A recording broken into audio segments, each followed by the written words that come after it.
Boa tarde, pessoal, a todos, a todas, né? Para mim, vocês devem esperar alguns minutos aí até a adrenalina baixar, o nervosismo ir passando, porque é um momento muito esperado por mim, tá? Ter a oportunidade de entrevistar o meu amigo, né? Parecia o Rei Roberto agora, meu amigo, né? Felipe Assensi. Um cara que eu tenho um carinho, né, que foge de questões acadêmicas, é uma coisa de irmão mesmo, a gente tem uma amizade, ainda que nos encontramos 2 vezes só pessoalmente, mas a ligação de amizade que nós temos é uma coisa que transcende, né, meu irmão? Então, eu estou aqui muito feliz, estou muito feliz com o pessoal que está entrando também, porque, na realidade, essa entrevista ela tem 2 objetivos. Primeiro, claro, é homenagear o professor Felipe. Óbvio, não teria, depois de tudo que aconteceu nesse último mês, né, de tudo aquilo que ele nos apresentou de produção acadêmica, confesso que eu aprendi demais, né, com tudo aquilo, acompanhei o máximo, eu devo ter assistido uns 95%, Felipe, de tudo que foi feito de live, de entrevista.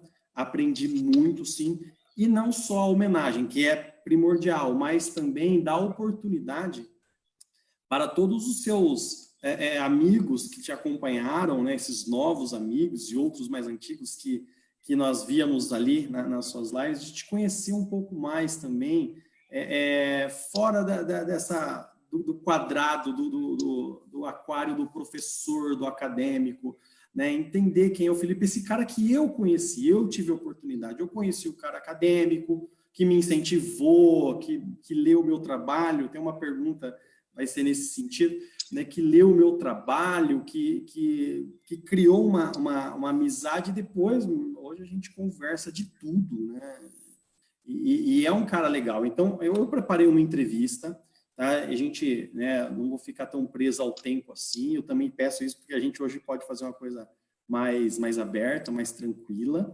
tá? Mas que vocês aí do outro lado possam também acompanhar, se deliciar, possam fazer perguntas também para a gente aqui, a gente vai colocando essas perguntas para o professor Felipe, tá? E fazer um misto aí, né? Academia um pouco mais, entender um pouco mais dessa figura emblemática que cativa tanta gente, tem histórias que de repente eu vou contar aqui que ele nem saiba dessas histórias, do nome dele, então o nome dele que é rodado por aí, né?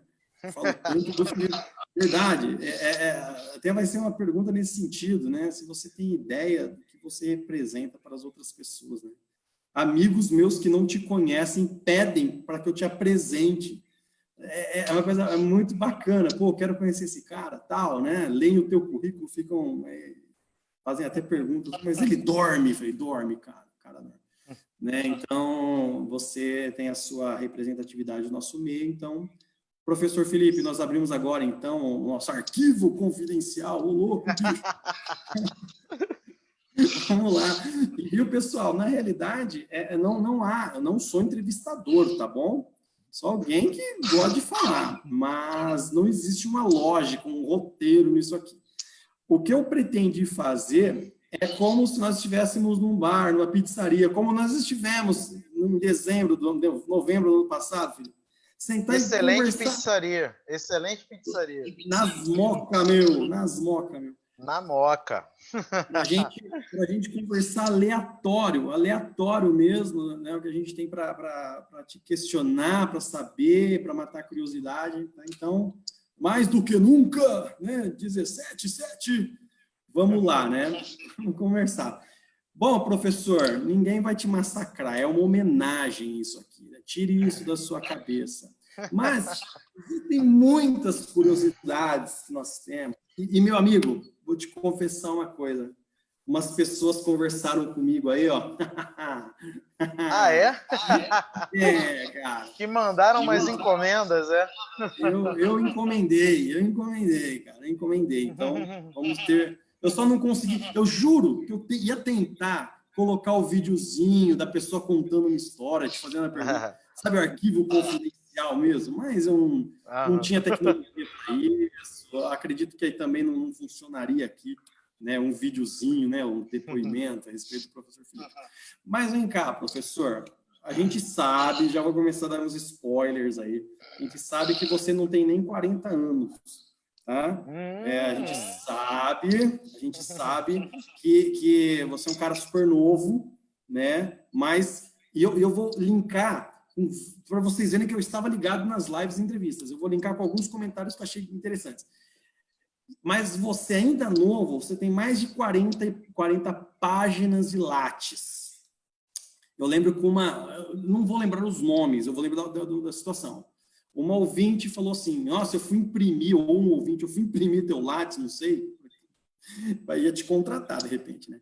Eu fui imprimir teu lattes e tem mais de 40 páginas de produção, né? Eu olhei para o meu assim, falei, vixe, que tacanho, né? Mas ainda que tenha mais de 40 páginas, a gente sabe que você não chegou nos 40 anos ainda, tá bom? A gente sabe, a gente faz essa ideia. Mas conta um pouco para a gente, lá no Rio de Janeiro, comendo biscoito, né? Como é que era o pequeno Felipe? Esse pequeno Felipe, ele era um cara que ele já se voltava para as ciências sociais. O que te fez levar? Porque eu acredito que você tenha uma adolescência normal, ainda carioca, futebol, né? Todo mundo, você deve ter teu grupo de amigos, e a gente vai chegar no teu grupo de adolescentes, nós vamos chegar lá. Mas o Felipe pequeno, por que eu te pergunto isso? Porque eu estou dando aula online aqui em Penápolis, né? Porque eu não estou em São Paulo. E o Enzo, com 11 anos, ele fica ouvindo as minhas aulas aqui embaixo, de constitucional, e comentando com a mãe. Olha, o pai falou isso, aquilo, né? E você? Você já tinha essa predisposição para o lado da política, da ciência social, do direito? Como isso aconteceu? Foi na infância ou foi mais para frente? Então, vamos lá. Minha mãe é biomédica. Meu pai é jurista, né? Meu pai era advogado. Então, eu tinha dois exemplos em casa bem diferentes, né? A minha mãe é acadêmica, né? Ela é pesquisadora aposentada da Fiocruz. Meu pai era militante, advogado militante, né? E aí o que acontece? Eu sempre tive essas duas figuras, né? Na minha trajetória, né? E aí, eu não sei quando começou para mim esse negócio de fazer direito, fazer ciências sociais. Eu não sei exatamente quando, mas uma coisa certamente acelerou, né? Eu entrei com 14 anos de idade na Ordem de Molay. Inclusive, eu tive a felicidade de ver várias pessoas aqui participando do desafio, do workshop, que são também demolays, né? E com a Ordem de Molay, ela, assim, mal comparando, tá, gente? Para ajudar vocês a refletirem, é uma maçonaria para adolescentes, né? E aí lá é um mini mundo, né? Então você aprende tudo. Você aprende não só a responsabilidade, mas você aprende liderança, você aprende oratória. E você aprende essas coisas, não vão estar num livro, né? Você aprende fazendo. Né? Talvez aí tenha dado uns estalos para mim da importância de fazer, né? De não ter que ficar toda hora planejando, overplanning, e aí quando chega na hora de fazer, a gente não faz, né? Então, na Ordem de Molay, sabe, é onde as coisas instalaram as competências e habilidades que eu precisava. E ali, a Ordem de Molay, a gente também faz política, né? É óbvio que não do jeito que a gente vê a política por aí, né? Mas a gente faz uma boa política, uma política positiva, colaborativa. E aí a gente, sabe, eu desenvolvi muitas coisas lá, mas eu tenho certeza que assim o lado acadêmico veio da minha mãe, porque eu era pequeno e aí a minha mãe levava eu e a minha irmã para a Fiocruz, né, para o laboratório, mostrava os artigos dela. Então foram duas coisas muito importantes para minha trajetória, né? Minha mãe e a Ordem de Molay. E isso é que, na verdade, junto, né, foi o tempero para eu ir assim para esse mundo mais das ciências humanas, né? É óbvio que meu pai ajuda no sentido de ser uma referência, né? Assim, de jurista. mas eu acho que foi muito mais a minha mãe e a Ordem Demolei influenciando na minha prática, né? Na minha prática. Interessantíssimo. Felipe, a gente vê a verdade, né, na tua resposta, porque eu procurei alguns amigos seus. Procurei Sério? alguns amigos que responderam, outros não. Mas, enfim, todo mundo está na correria do dia a dia, né? Talvez não tenha em vista, eu não tinha contato de todos, procurei no Face. Tem um amigo seu que se tornou amigo meu também através de você, tá? E ele falou que ele tem direito de fazer mais de uma pergunta, porque ele é seu amigo mais velho de todos esses aí, inclusive de mim, né? Que é o nosso queridíssimo Daniel Giotti, né? Sim, Eu falei, claro. Daniel, um projeto de entrevistar o Felipe e tal, então o que tu quer que eu pergunte, uma coisa, né, legal, tal? Ele falou assim, pergunta para o Felipe qual a importância da Ordem Demolei na vida pessoal e profissional dele. Então, essa foi a pergunta do Daniel. Tá? Acredito que vocês tenham vivido juntos, talvez, não sei, não entramos muito nesse aspecto, mas realmente a gente sente essa verdade. E a Ordem Demolei, na realidade, ela te ajudou a se politizar na realidade, né? Você acabou dizendo mesmo, né? Eles têm essa função social, né? Isso que torna legal essa história. A politizar e o amor ao próximo, né? Que a Ordem Demolei prega isso. Nós temos 7 virtudes cardeais, né? E essas virtudes são todas orientadas por amor ao próximo. Então é muito menos se trata da gente, mas do outro, né? Por isso que tem uma pegada filantrópica muito grande a Ordem Demolei. Então, sim, bem importante. Legal. Meu filho, se Deus quiser, vai ser Demolei, né? Eu vou fazer a pressão, né? Se ele não quiser, tudo bem, mas eu vou daqui a pouco, tentar fazer que ele inicie. Os dois, né? A gente vai comentar sobre pressão sobre os filhos em alguns aspectos. Calma que a gente... o Daniel, tu conheceu lá na Ordem? Não, o Daniel, eu já tinha... Porque na Ordem Demolei a gente fica até os 21 anos, assim, como se chama Demolei ativo, né? Depois a gente vira Sênior Demolei. Então, eu já tinha virado Sênior Demolei. O Daniel também, né? O Daniel, ele é mais velho do que eu. E aí foi pela internet mesmo, né? Em listas de discussão de e-mails. Antigamente, né? Para quem é antigo, existia esse negócio na década de 2000, lista de discussão de e-mails. E aí eu conheci o Daniel ali, entendeu? Olha só, Arthur, porque eu também te conheci não numa lista de discussão de e-mails, mas também eu te conheci pela internet, né? E aí a gente começou a se aproximar, e aí é óbvio que a Ordem Demolei facilitou para a gente criar uma identidade maior entre a gente, né? Eu era Demolei ele também. E assim, aí foi dentro de uma lista de discussão Demolei, mas não foi dentro da Ordem Demolei em si, né? Eu nunca tive no mesmo templo que o Daniel. Olha que curioso. Aliás, a coisa doida, né? Como que na nossa vida a gente não precisa necessariamente estar no mesmo espaço físico de uma pessoa para uma pessoa ser amiga, né? Como a gente, entendeu? E tantas outras pessoas que eu tenho a bênção de ser amigo, né? Então, coisa legal isso. Pessoal da letras, né, da literatura aí, que me desculpe se eu errar, mas eu acho que Cecília Meirelles diz, né, que basta um pequeno gesto feito de longe e de leve, que tu me leves comigo e eu sempre te leve, alguma coisa, esteja comigo sempre te leve, é uma coisa, não sei se é, o pessoal me corrige aí, né?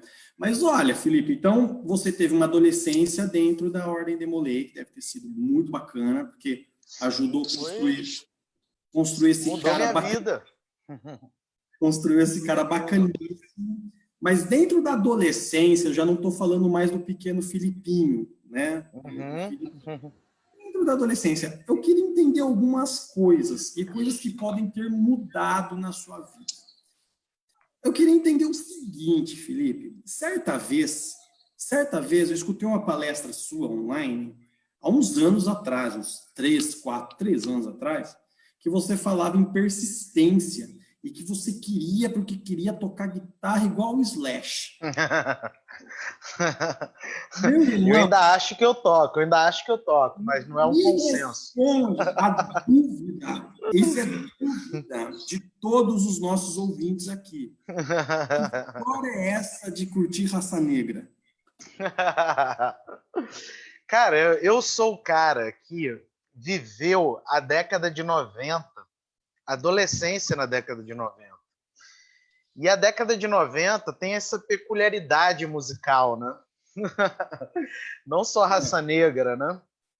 É Tem, verdade. tem um axé também. Pô, eu gosto de El Tchan, cara. El Tchan, Terra Samba, entendeu? Foi a melhor, eu acho, a melhor década musical brasileira foi a década de 90. Tá, tem aquela coisa cult, não, mas tem MPB e tal. Eu gosto da década de 90, pronto, né? Eu acho legal pra caramba, dor de cotovelo, mas é isso aí, é legal, é legal. Eu achava que o Felipe era do hard rock, do Slash, do Guns. Não, também gosto, também gosto. Mas então você ouve Raça Negra mesmo, né? Tudo, Soweto, Arte teus Popular, fãs, tudo. os teus fãs pediram para que Pericão. você os teus fãs pediram para que você cantasse uma música do Raça Negra, então. Então, aí eu tenho um problema, que eu não sou essa cocada toda na música, né? Prendendo a língua, hein? Mas Você jogou fora. Né? Vamos lá. tem que prender. Você jogou fora a minha ilusão, a louca paixão. Pô, década de 90, gente, é inegável, é a melhor que tem. Ah, meu amigo, mas vamos lá. Eu quero lhe fazer uma pergunta de adolescente também. E antes de fazer a pergunta, eu quero te mostrar algo que eu reservei do meu armário aqui para você. Nossa, é isso aqui. Senhora. É isso aqui. É isso aqui, tá? Nossa Eu senhora. tive uma informação, sigilosa, tá? Que a Gisele é São Paulina. Eu também não sei porquê. Assim, não faz nenhum sentido para mim, mas ela é. A Gisele é São Paulina. Então, eu quero te perguntar, como que surgiu essa ideia de Flamengo na sua vida? Antes de Flamengo, eu quero dizer o seguinte, o Giotti, por ter prerrogativas, no final da entrevista, a gente vai fazer o pinga-fogo do Giotti, tá bom? Nossa, aguarda aí. Aguarda o pinga-fogo do Giotti. Mas, e aí? Teu pai te influenciou alguma coisa a ser flamenguista? Tem alguma coisa nesse sentido? Porque minha história é a seguinte, meu pai era santista. Ele não deixou eu torcer pro Santos. À época, o Santos só tomava cacete. E ele virou e falou o seguinte, santista não, vai torcer para outro time. 91, 92, era esse time aqui que estava ganhando tudo, né? Então, vamos lá. Por que flamenguista? Teve alguma influência familiar? Cara, minha mãe é tricolor praticante. Meu pai é vascaíno. Tricolor das Laranjeiras, não esse aqui. Tricolor das Laranjeiras, um pequenininho aqui do Rio. Lá do Rio, né? Sim. Lá do Rio. Sim. Esse daí é pequeno também, mas não é pequeno igual do Rio, não. Não é pequeno igual do Rio, não. Mas, ó, minha mãe é tricolor das Laranjeiras, meu pai é vascaíno. Eu sempre fui um cara contra regras, né? E aí... e olha que meu pai converteu vários primos meus. Só não conseguiu comigo, né? Então, eu e a minha irmã também. Minha irmã é flamenguista também. Como que surgiu? A gente é a resistência. Mas como é que surgiu isso? Deixa eu fazer reforço mental aqui. Como é que surge essa história do Flamengo? Eu não entendo. Não teve nenhum tipo de influência da família, então. Não teve, assim, não teve uma influência. Eu tenho um tio que é flamenguista, então ele acabava falando muito de Flamengo comigo, que é o tio Márcio. E o tio Zé Luiz também era, então veio talvez por ali, mas eu não, assim, Flamengo a gente não sabe, né? Por que você ama sua mãe? Né? Você ama. Então é aquela coisa, né? Então não houve nenhuma pressão familiar. Então, você não tem essa característica da pressão familiar. Então, Não rolou. Quer dizer, dona rolou pressão Gisele, familiar pro oposto, né? Mas a pro dona Flamengo, não. Gisele, a dona Gisele, ela pediu para lhe fazer uma pergunta, então. Falei que eu Fala aí. conversei com algumas pessoas legais, né? A dona Gisele, querida amiga, ela pediu para falar o seguinte, que se você não se importaria se se os filhos dela torcessem para o melhor. Curiosidade. Só pra gente. Qual é o melhor? Qual é o melhor? É isso daí? Tá.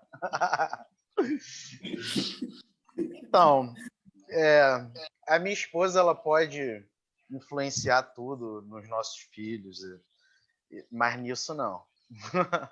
Isso daí não. Nisso não. Isso não. Isso eu vou fazer o meu trabalho como os molequinhos virarem flamenguistas, como já estou fazendo, tudo com camisa do Flamengo, tudo direitinho, tá? Então, estamos aí no caminho bom, né? No caminho bom. Como diz um famoso filósofo aí, tem que manter isso aí, tá? Tem que manter isso aí. Tá ok. Tá ok. Né? Tá. Mas, enfim. Bom, então, né, fica aqui para a G, né, que ela não ouviu a resposta que ela tanto queria ouvir. Mas vamos lá, vamos encaminhar. Tudo bem, meu querido flamenguista. Eu acho que o legal é isso mesmo, cara. É a gente ser amigo, independentemente de time, de religião. Existe uma coisa muito maior que nos une, e casamento é isso também, né, cara? Existe algo bem maior. Falei em casamento, eu já vi minha esposa subindo aqui, que está online. E, Felipe, você fez 2 graduações, né? Rapidinho pra gente, você era um adolescente, então a gente está na fase do adolescente. Você já falou que te levou para ciências sociais e para o direito, eu não quero ser redundante nesse sentido, mas as escolhas das universidades, o que te levou a escolher essas 2 grandes, porque são universidades que eu admiro. O que te fez, na tua graduação, escolher essas 2 grandes universidades? Então, foram as que eu fui aprovado, né? Pensa só, Ciências Sociais foi aprovado na UERJ, e Direito foi aprovado na UF, e fui também aprovado depois na Unirio, mas eu já tinha começado a UF, né? Aí eu falei, vou ficar aqui na UF mesmo, aí eu nem fiz matrícula na Unirio, liberei né, outra pessoa que ficou com essa vaga. Então, acabou que foram as que eu fui aprovado, né? E eu, assim, eu amei que eu fui aprovado nessas. Eu não mudaria nada. Assim, foram momentos maravilhosos de aprendizado, de erros, de acertos, de vitórias, de derrotas.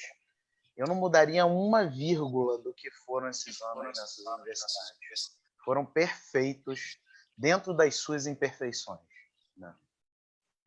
Legal. Eu acho que você já adiantou até a pergunta que eu ia fazer. Desculpa, porque eu não sei as perguntas ainda.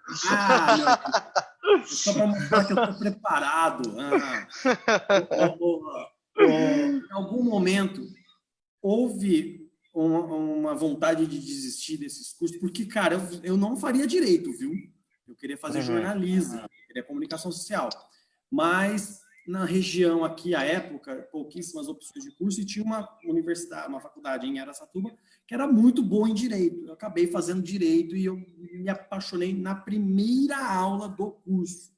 Até hoje, às vezes, você tem os estresses da profissão, ainda mais na advocacia em si. Mas eu não me arrependo um pouco. Alguma vez rolou isso contigo? Alguma vez você, pô, o que estou fazendo aqui na faculdade? Não. Chegou a...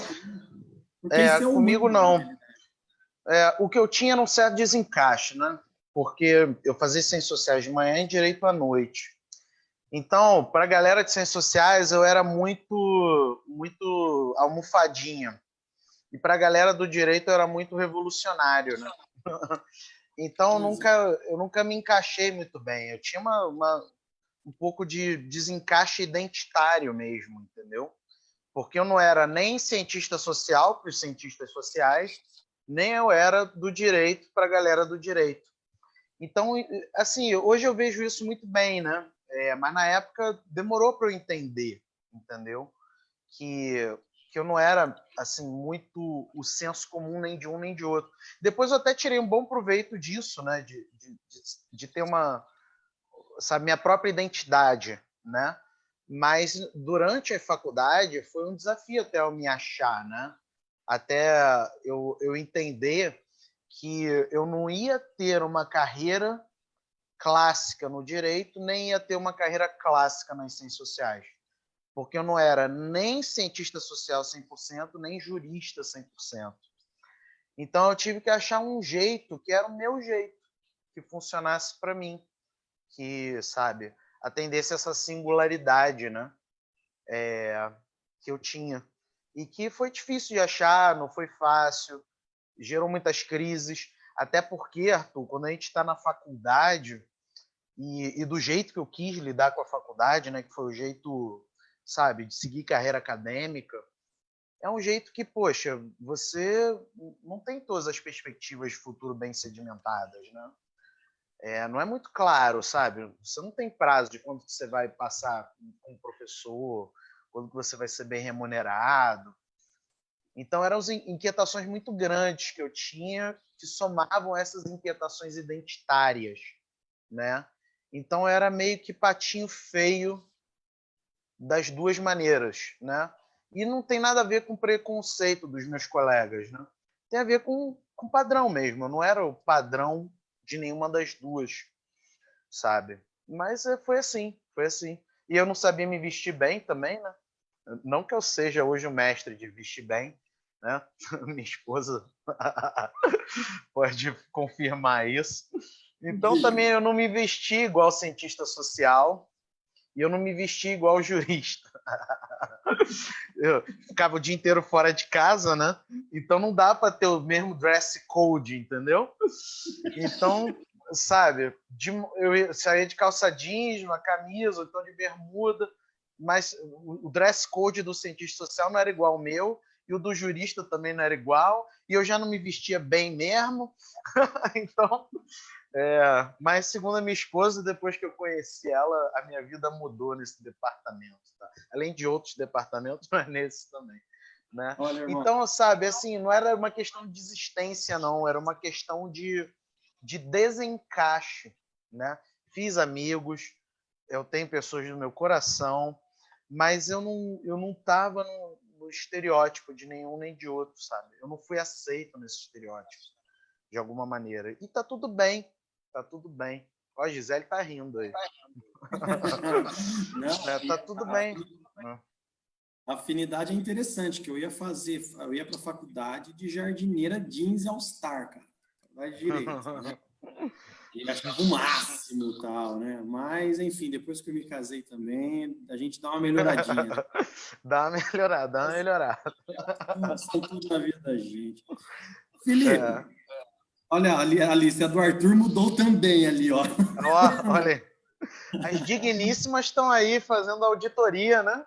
Tá vendo?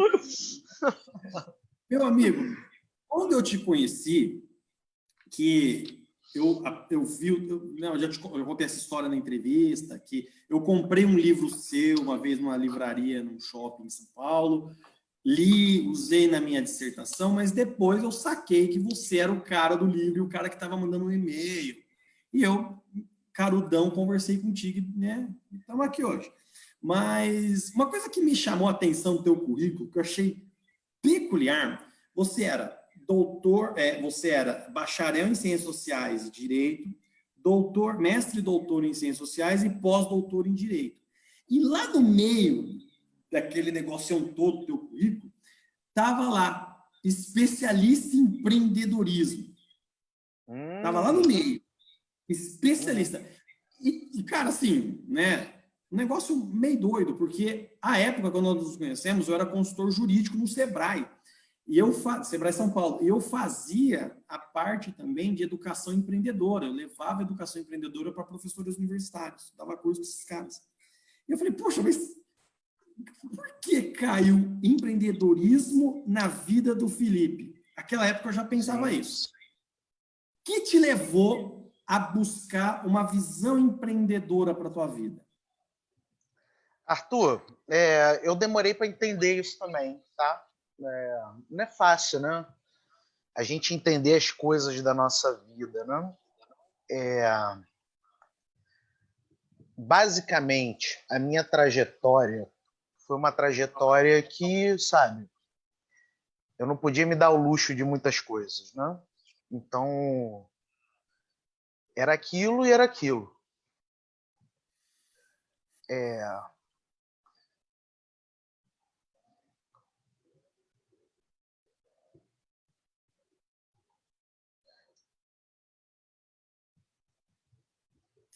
Meu irmão.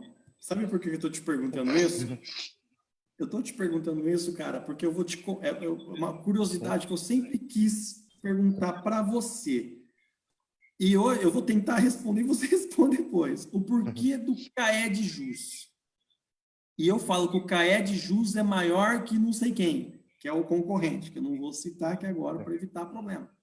Mas o CAED Jus é maior que o nosso concorrente. Eu digo nosso porque, poxa vida, para mim, é camisa mesmo de coração. Então, o CAED Jus é maior que não sei o quê. E eu percebia, Felipe, que quando você iniciou o CAED, era aquela história do Silvio Santos, cara. Você conhece o Silvio Santos, lógico, né? Ele queria um programa de TV, a Globo não deu, a Record não deu, não sei. O que ele fez? Ele trabalhou para comprar a emissora dele, cara. Então ele põe o programa dele que ele quiser lá dentro agora. Não sei se você está entendendo o que eu estou falando. Você empreendeu no sentido de criar algo que fosse acessível para nós hoje. Porque hoje os nossos eventos, os nossos, tá? Eu sou do conselho, acho que eu posso falar isso. Os nossos eventos, eles têm uma abertura que os outros não têm, cara. Então, eu vejo que o empreendedorismo foi a necessidade de você ganhar um espaço que, de repente, eu estou lendo, hein? Um espaço que você não tinha. Foi isso mesmo? E me conta mais. Quando nasce o CAED? Eu sei que o CAED, ele nasce do empreendedorismo, que você tem aí. Mas uma coisa está ligada na outra? Vamos lá. Vou tentar. Vou tentar. E tinha que ter combinado as perguntas, entendeu? Porque aí eu já ia chegar mais vacinado. Vamos lá. Minha vida talvez seja como de muita gente, né? Então, escassez, não é fácil. E aí, o que me preocupa e que eu acho que me marcou muito é o seguinte: eu tenho que ter controle da minha vida, entendeu? Qual é o único jeito de eu ter controle da minha vida, na minha visão? É quando eu crio as condições de existência da minha vida, né? Então, eu não acredito que se eu terceirizar parte da minha vida, eu vou estar bem comigo. Porque eu sempre vou ter o medo de coisas que aconteceram voltarem. Beleza? Quando eu empreendo, eu estou fazendo uma homenagem ao controle na minha vida.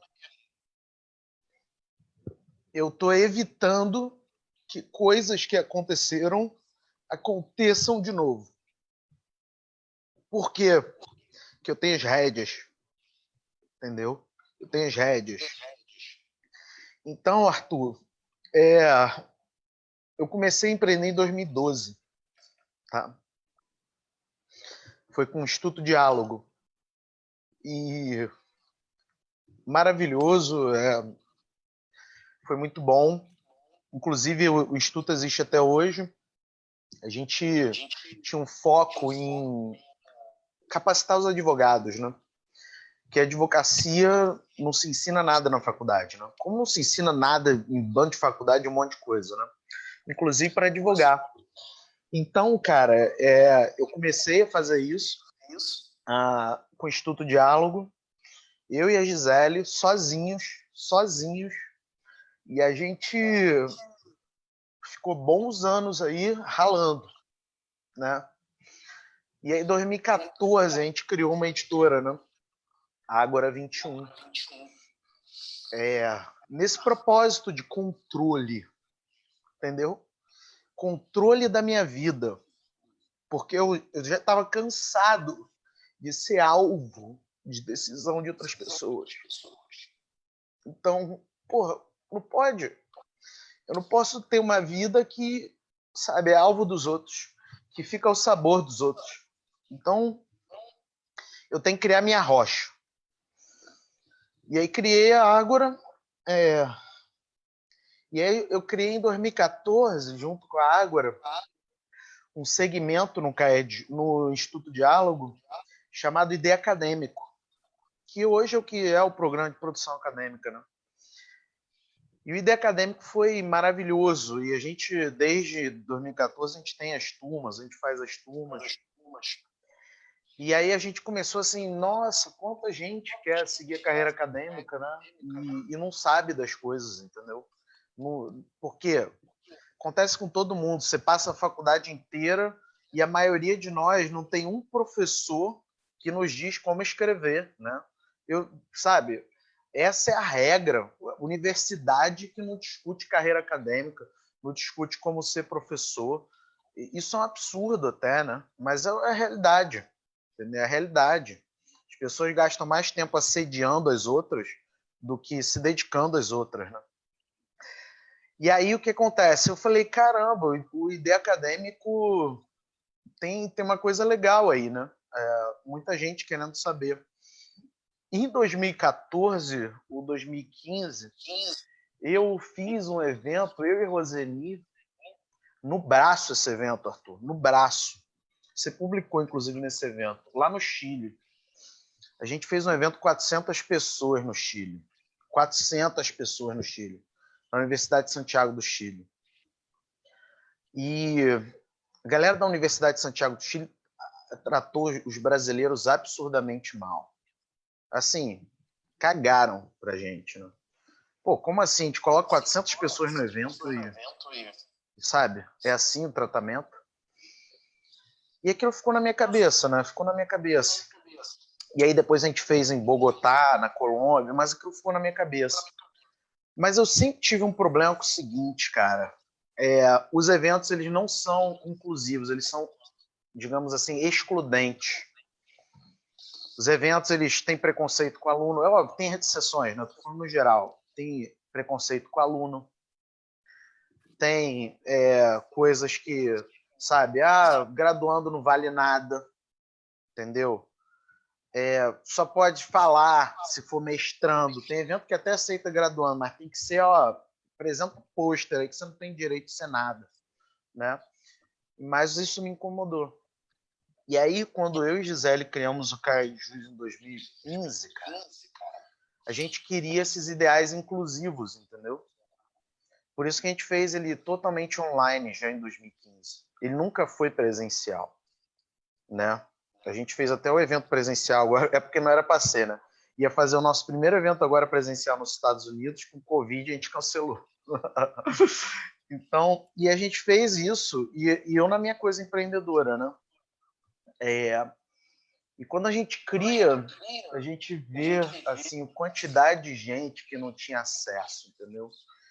Não tinha acesso porque era julgado pela sua titulação e não tinha acesso por barreira geográfica, né? Muitos eventos grandes são eventos, sabe, em grandes cidades, e é caro, né? Passagem, hospedagem, alimentação, tem que deixar de trabalhar.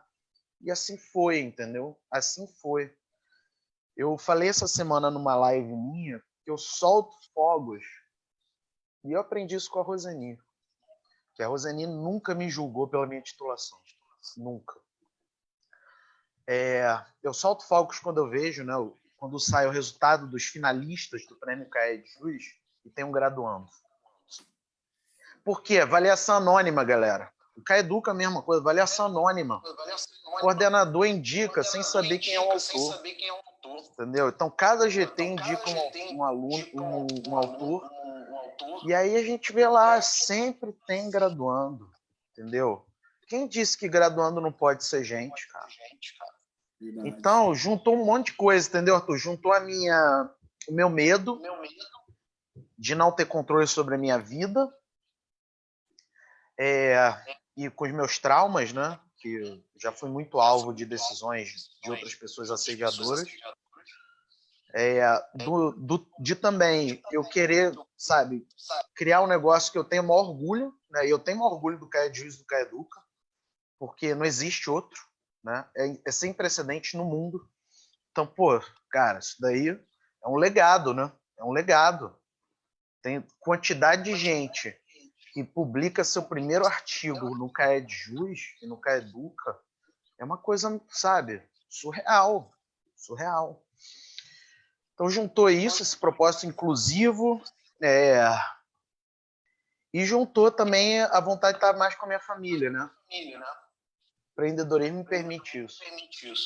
Eu, em 2009, 2010, Arthur, dava mais 50 horas aula. Cara, dentro de sala, 50 horas. 50 horas. E eu, tudo bem, não tinha filho nessa época, não tinha nem minha esposa nessa época, então dava para fazer, né? Mas quando eu casei, em 2012, eu ainda tinha uma vida louca.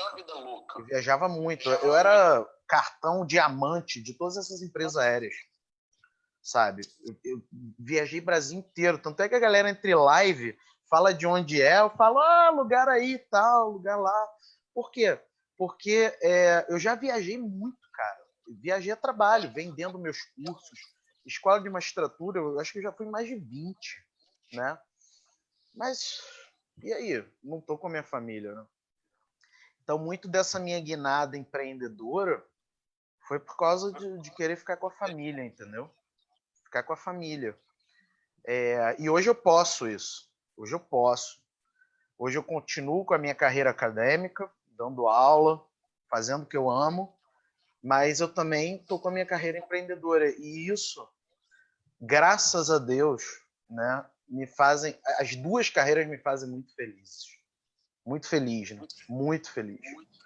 Eu sou realizado hoje do ponto de vista familiar, do ponto de vista de amigos, do ponto de vista profissional. Eu posso, assim, me orgulhar disso. Perfeito, Felipe. Ó, quero fazer um registro. A professora Roseli está nos acompanhando, tá? Então, fica o registro. Meu amigo, parece que nós não combinamos, viu, galera? Mas a pergunta que eu ia te fazer, mas eu vou fazer da mesma forma, mas de alguma forma você já respondeu. Respeito do CAED Jus, eu sou um entusiasta do CAED, estou sempre participando, né? Porque eu vejo que ele abriu portas para quem não tinha portas, e isso é a dádiva, né? Isso é maravilhoso. Mas experiência que eu tive a semana passada, tá? Eu quero mostrar para todos e contar para ti. Tem um amigo meu que sempre participa, tá? Ele é professor universitário também, doutorando, e ele trouxe com ele num artigo do último CAED um aluno dele graduando, certo? E este aluno ele não tinha condições de pagar a inscrição. Nós temos a bolsa, né? Nós temos a bolsa social, mas não aconteceu, né? Perderam o prazo, então, mas, né? Acabou investindo no próprio aluno e o professor investiu no aluno e foram participar do CAED. Professor Felipe, esse artigo é finalista. Esse artigo é finalista. Olha isso. Eu espero que ganhe, mas ele é finalista. Você não sabe a emoção que me deu ao ver isso. Esse artigo é finalista. Isso é muito legal. Então, é essa a tua emoção? Isso que eu quero te perguntar. É essa a tua emoção? É isso que eu sempre torço pelo graduando, eu sou suspeito. Eu só não decido, né? Os coordenadores decidem os finalistas e uma banca externa, que não pode ser dos coordenadores, decide quem vai ser o premiado, né? Eu não posso decidir, mas eu sempre torço para o graduando. Por quê? Porque quando o graduando ele for valorizado, a gente horizontaliza mais a produção de conhecimento. E a gente passa a entender que todo mundo tem algo a dizer para todo mundo. E não sou eu que estou dizendo só isso, não. Foi assim que eu fui criado com a Roseli. Entendeu? Já que ela está aí, Né? Roseni não me deixa mentir. Foi assim que eu fui criado com ela. Eu não conheço outro jeito, entendeu? Eu senti outro jeito, foi o jeito do julgamento, que foi o preconceito, mas eu não conheço outro jeito de fazer conhecimento que não seja horizontalizando, entendeu? Então eu sou muito feliz de, pô, eu torço pro graduando, tá? Inclusive, ano passado, o artigo do CAED Jus que ganhou foi do CAED Jus. Foi de um graduando com um doutor. Era graduando e seu orientador. Olha que legal. Olha que coincidência, né? Então, a gente já teve mestrando, CAED Jus, né? Mestrando, depois duas doutoras, aí teve um que tinha acabado de se virar mestre, e teve esses dois aí, o graduando e o doutor. Ou seja, todas as titulações já ganharam. Olha que legal. Né? E o Caeduca foi uma doutora. Não, uma mestre. A do ano passado. A desse ano, vamos ver como é que vai ser. Tá vendo? Quando é cegas, né? É muito bom, né? Ó, eu vou tentar, a gente tem 12 minutos, vou tentar fazer aquilo que eu previ. Depois, se a gente tiver que continuar conversando, eu vou tentar fazer o que eu previ, pelo menos esses 12, depois a gente continua. A Então, gente pode encerrar a live quando estiver terminando e começar uma nova, né? Sim. Ó, então, se eu conseguir, né? Se eu não parar de chorar aí. Nesse momento, você vai me dar licença, porque teve uma live que você nos esnobou. Então, Pô, esse bolinho de milho aí? Bolinho de milho? Cenoura? O que é? Olha, rapaz. Maldade.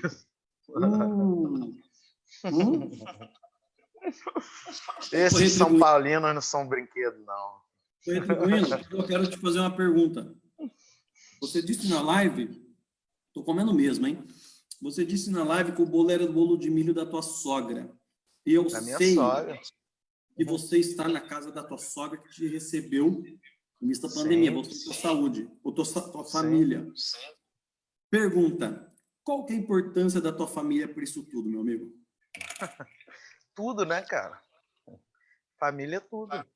E eu tenho uma família grande, né? Porque a minha família original, digamos assim, é da minha esposa. Então, é tudo. Entendeu? É outra coisa que eu não consigo pensar, a vida sem família. Então, é só tudo. Nada menos que isso. Você conseguiu uma dádiva, meu irmão. Você conseguiu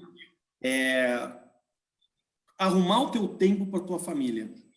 Como é que você conseguiu isso, Felipe? Porque hoje eu vejo, a gente é amigo, e eu sei que você fica, às vezes, 36 horas sem me responder um WhatsApp. Mas é porque eu sei que é aquele momento que você tem para os teus filhos, tua família, tua esposa, e agora teu sogra. Como é que você organizou isso? Porque isso, cara, isso vai valer mais que petróleo, essa dica. Sim. Eu acho que todo mundo tem esse defeito que eu tenho, que é o seguinte, não saber dizer não, né? E aí, teve um momento na minha vida em que meu filho nasceu, meu primeiro filho, Bernardo, em 2016, a vida mudou, e a minha esposa sempre falou isso, né? Você tem problema de dizer não, você tem que dizer não, você aceita tudo, tem que dizer não, né? Ela não é só coach de vestimenta, não. Ela é coach de um monte de coisa, inclusive de dizer não e sim, né? E outros coaches que ela faz comigo. Então ela começou a chamar atenção para isso, né? Coisas que às vezes a gente não nota, né? E aí o que acontece? A Roseni também já me falou isso, só que de uma outra maneira, né? Ela falou que eu tenho um problema com tensão, com conflito. Que eu tento sempre conciliar a coisa, dizer, e uma maneira de conciliar é dizer sim, né? Então, cara, o que acontece? Eu dizia muito sim, entendeu? Dizer muito sim e pouco não.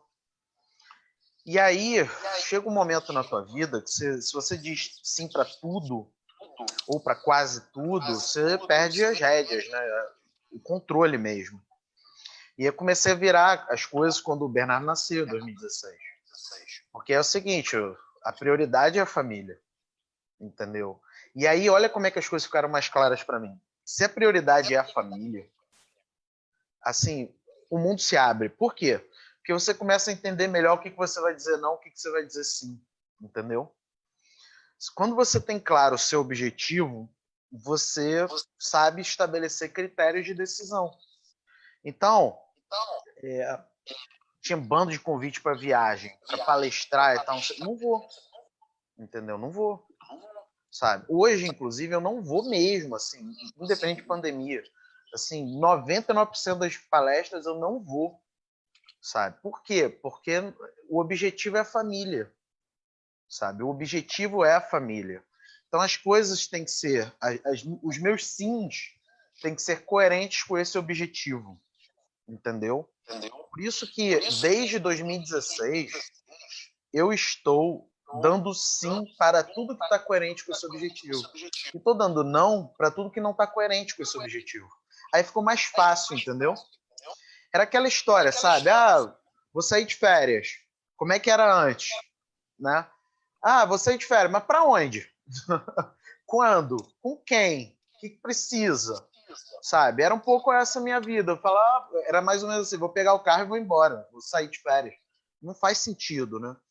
Quando você tem um objetivo claro, uma premissa decisória clara, o resto, Arthur, é assim, não é problema, entendeu? É muito fácil decidir hoje para mim. Por quê? Porque é só ter essa premissa. Não quer dizer que hoje eu sou o suprassumo da decisão, não, tá? Pô, a gente somos humanos, todo mundo erra. Às vezes eu digo sim para coisa que eu não devia ter dito, entendeu? E a Gisele diversas vezes me fala isso, né? A gente tem, porque ela não é só minha esposa, ela é mãe dos meus filhos, ela é minha amiga e ela é minha sócia, né? Então ela tem muitas funções comigo. Coach de investimento. Eu dou trabalho, tá, gente? Eu dou trabalho. A mulher tá cansada. Tá quase pedindo para eu sair de férias sozinho. Então, assim, é nesse sentido aí. Objetivo claro, o resto é mais fácil. Vamos alinhar um negócio aqui? Vamos continuar a live. Na hora que cair, você chama de novo? Porque, cara, tem coisa legal, tem gente legal para te Sim, perguntar ainda, tá? sim. Vamos fazer o Pessoal, seguinte, eu vou fazer uma sugestão, eu vou encerrar a live e a gente começa outra. Porque vamos embora. faltam Todo mundo aí? 4 Vamos lá? minutos. Aí eu não Eu... preciso correr. Tem gente que te fez pergunta ainda, meu irmão. Tá Tá. bom? Vamos lá? Eu vou encerrar a live e começar de novo, tá? Vocês estão convidados a voltar aí, né? Para esse... Depois que o Arthur terminar, eu não sei como é que vai ser minha vida, não. Obrigado. Eu vou encerrar aqui. Quem está no Facebook, eu não vou encerrar nada, não. A gente continua no Facebook. Show, vamos lá.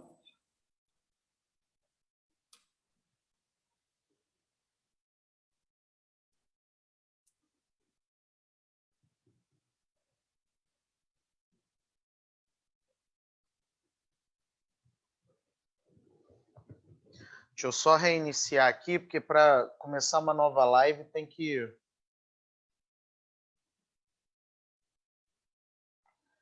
salvar que está aqui, senão ele não deixa começar uma nova. Só um minutinho.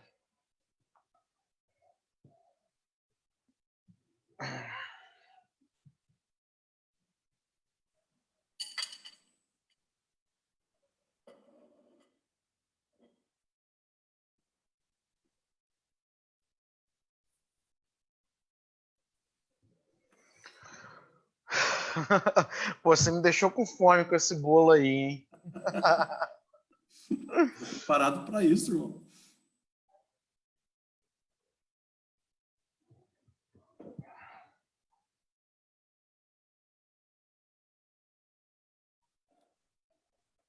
Vou começar lá de novo, hein? Beleza.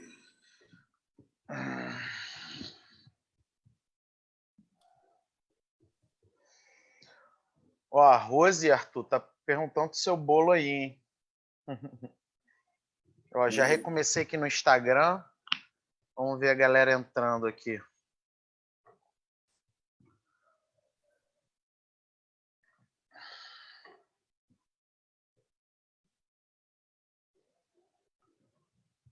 Vamos lá.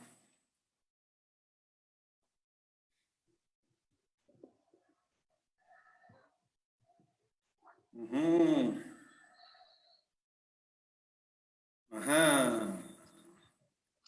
Tô back, meu irmão. Ó, o bolo é uma receita da Alice, viu? Ela que fez agora à tarde. Ficou pronto, era 5 para 5, corremos, trouxemos, deixamos no ladinho aqui, falei assim, no momento certo eu vou utilizar o bolo. Para deixar todo mundo com fome, né? É para dar o troco, porque uns dias atrás, semana passada, você estava lá comendo o bolo da sogra. Que cara de pau. Minha sogra me mima muito, rapaz. Minha sogra, ó. Isso é bom. A Minha minha sogra também. é top. A minha também, graças a Deus. Minha Pois é, sogra meu é amigo. top. Pois é, eu pedi para reiniciar, porque a gente tem o pinga-fogo do Daniel ainda. Tá? Deixa eu só te colocar para a gente ir voltando, estou vendo que o pessoal está voltando também, mas eu te fiz essa pergunta da gestão do teu tempo, como você estava fazendo a gestão do teu tempo, na questão da família e tudo mais, que eu acho super legal, porque eu estou em pandemia, todos nós estamos em isolamento, eu estou, hoje está fazendo 60 dias em Penápolis. Eu posso confessar algo para vocês? Eu, minha esposa e meus filhos, nós nunca ficamos tanto tempo juntos, seguidos, né? Visto as idas a São Paulo, as voltas, eu conheci a Alice, eu já morava lá, ela aqui, então desde o primeiro dia de namoro, de paquera, de chaveco, não sei, né? A gente já vivia dessa forma. E eu me perco, às vezes, aqui, um monte de trabalho, tal, vou ser entrevistado, né? Não é propaganda, mas às 8, então já vou sair de uma, já vou entrar também na outra para falar de liberdade religiosa. Cara, mas ver você falar, cara, é emocionante. Eu falo assim, pô, será que eu estou dando esse tempo mesmo que eles merecem? Mesmo eu estando aqui em cima, eles ali embaixo, né? Então, meu, assim, obrigado. Eu acho que isso vale mais, esse conselho vale mais que petróleo, irmão. Vale mais que petróleo.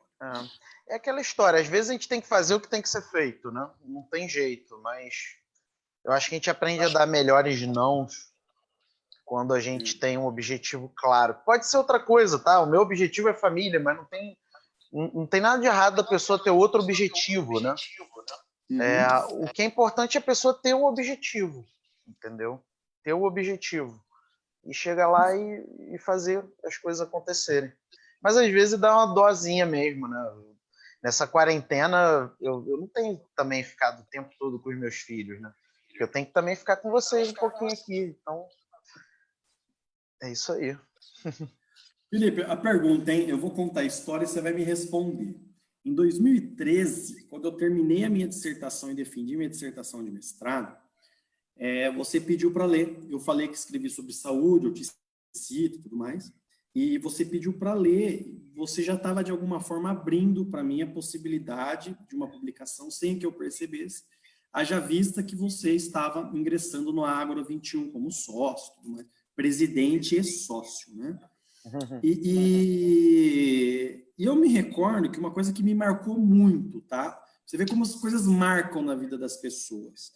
Você falou assim, ó, manda para mim que depois do carnaval, além do carnaval, eu te respondo para falar o que eu achei e tal. E isso demoraria umas 3 semanas, um pouco menos de um mês. E você em um mês, cara, em menos de uma semana, você me respondeu o e-mail, eu devo ter ele guardado aqui. Você me respondeu o e-mail falando assim, Arthur, eu li o teu texto, aí você teceu alguns elogios, que eu não vou ficar falando aqui, porque não é essa a função. Mas você teceu alguns elogios no texto e falou assim, por que você não muda na página tal coisa, na página tal coisa?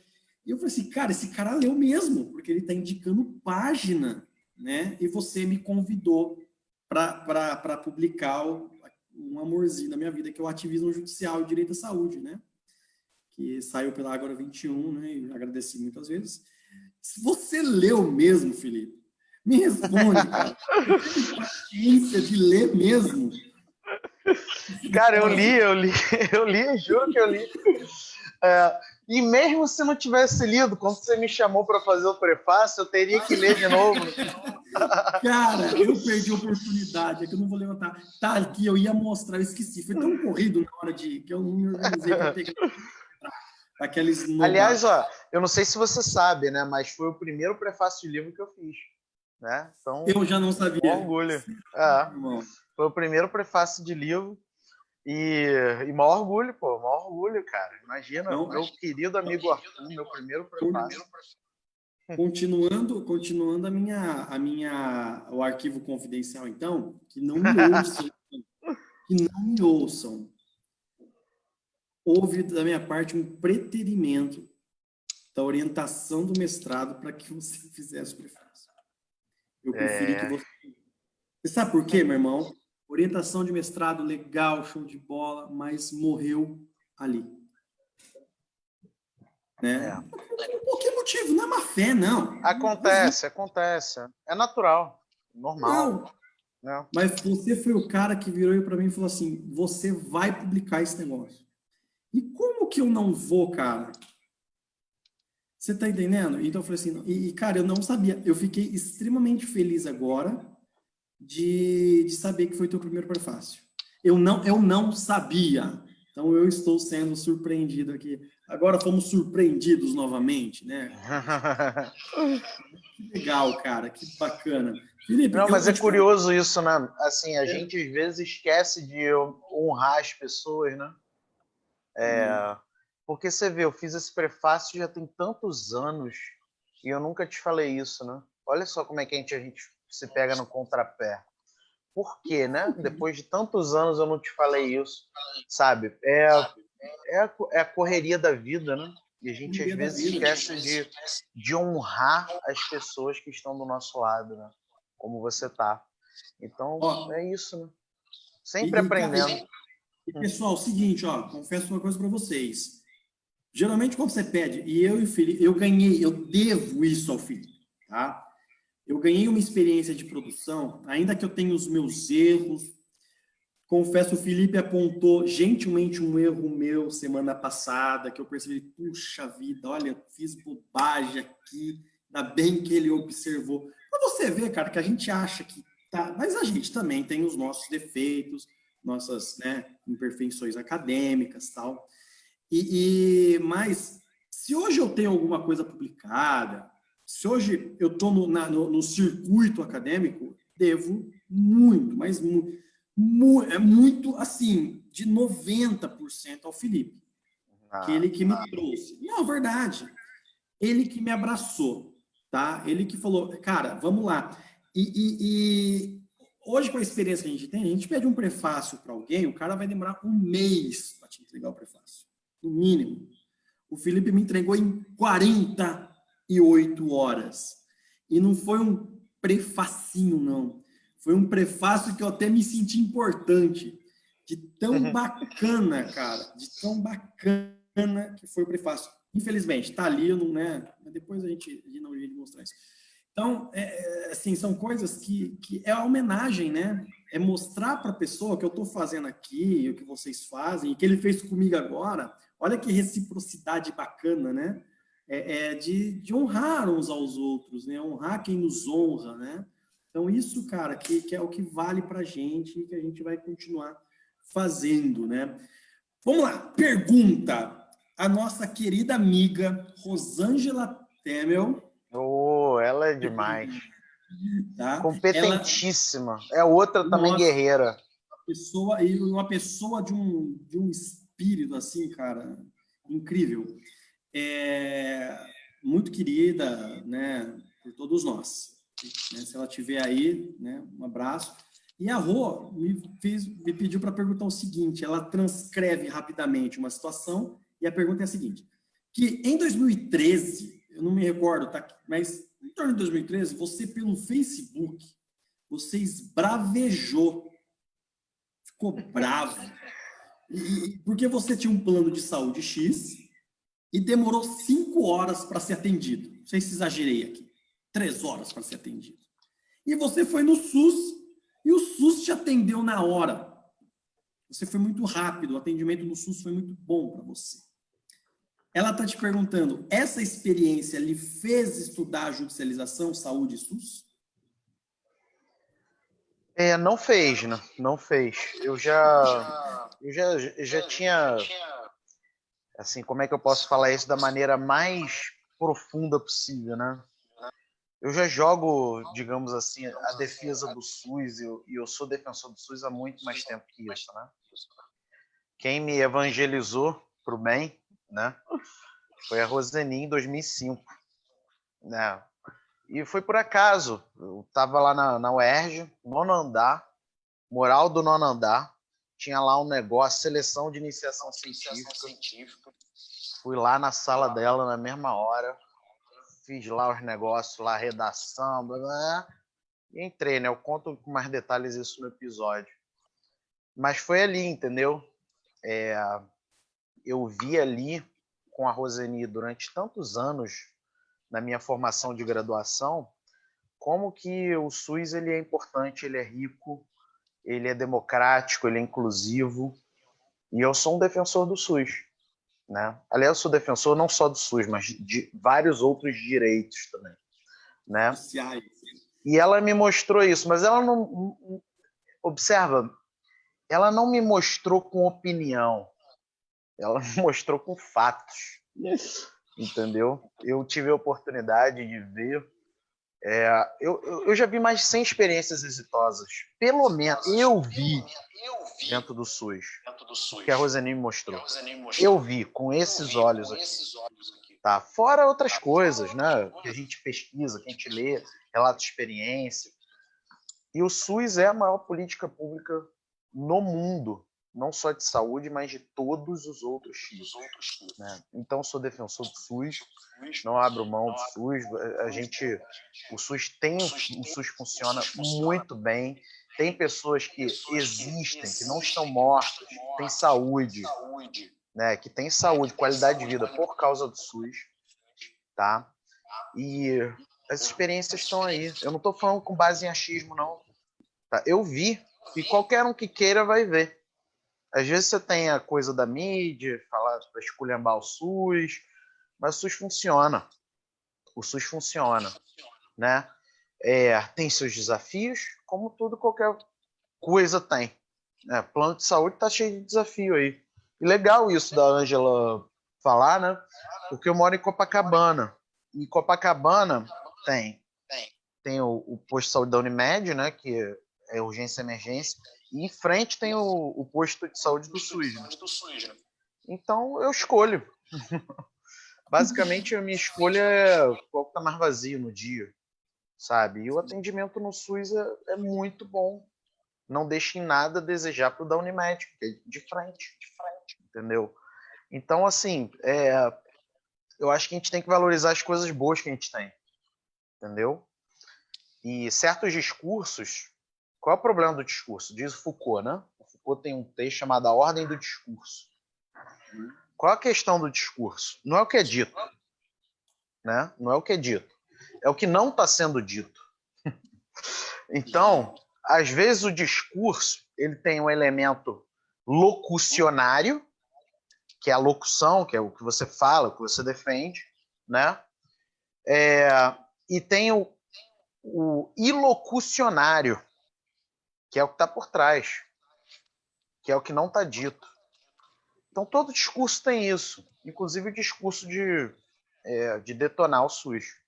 É inegável que o SUS tem seus desafios, mas é inegável que o saldo do SUS é maravilhoso. Tem cidades que praticamente todo mundo depende do SUS. Eu estou numa cidade, inclusive no interior da Bahia, que, assim, essa coisa de vacinação, tenho ido, tenho levado minha sogra, meu sogro. Se não tivesse o SUS, já era. Meus filhos foram vacinados aqui no posto de saúde. Tá? Então, é uma política pública inclusiva e importante. Tá? Concordo plenamente contigo, viu? E falando em judicialização, Você junto com a professora Roseni, né, você encabeçou, né, com a professora uma pesquisa monstruosa sobre judicialização no CNJ, né, e que é a maior pesquisa sobre judicialização dentro do Conselho Nacional de Justiça, que deve ter uma honra, perdão, uma honra, deve ser algo que trouxe muita satisfação. Mas eu lhe pergunto, Felipe, qual que é teu filho predileto? Qual é a tua publicação predileta? Caramba. Caramba. E agora? Eu não sei. Qual que é a minha publicação predileta? Fique tranquilo que eles são irracionais, as publicações em si. Então ninguém vai morrer de ciúme, tá? Qual a minha publicação predileta? Pô, são tantas que eu gostei, assim, que eu tenho uma relação afetiva, né?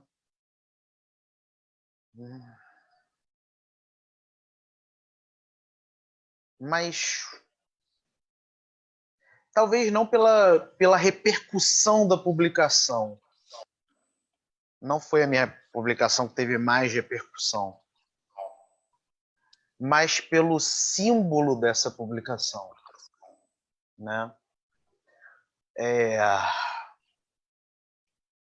Eu, em 2014, eu tinha sido demitido da FGV, então estava desempregado, e por conta dessas coisas aí que eu já falei, né?